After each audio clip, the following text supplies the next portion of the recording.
বিগত 15টি বছর একটি দল ক্ষমতায় থেকেন আজকে মানুষের অধিকার কেড়ে নিয়েছেন, মানুষের কথা বলার অধিকার কেড়ে নিয়েছেন, মানুষের সম্পদ লুট করেছে, মানুষেরকে নানাভাবে নির্যাতন করেছে।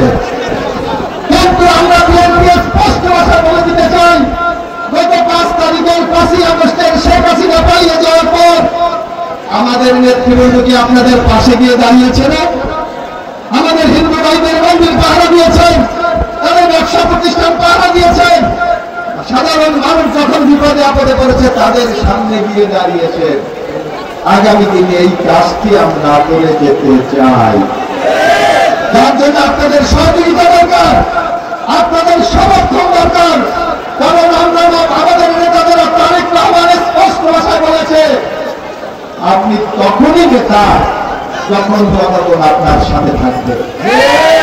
জনগণ যদি আপনার সাথে না থাকে, জনগণ যদি আপনাকে নেতা হিসেবে স্বীকৃতি না দেয়, আপনি কোন নেতা না, বরং মানুষ আপনার কাছ থেকে ধীরে ধীরে সরে যাবে। আজকে বিএনপি বাংলাদেশের সবচেয়ে বড় একটি বৃহত্তর রাজনৈতিক দল।